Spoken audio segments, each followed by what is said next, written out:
Napadpad ako sa Batibot ng 1984. Si Bambang Baderos, ang Elepantic Bata. Yun na kwento.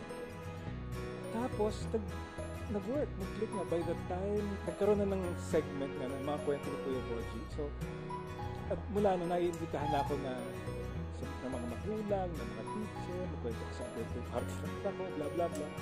At yun, naging in a way parang profession na rin, yung I am a storyteller.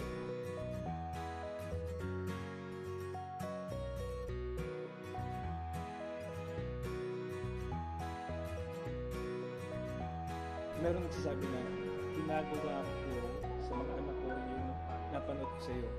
Yun yung pinakamasarap, yung parang nakapagpasa ka ng kaalaman o ng paraan para kumulekta sa mga susunod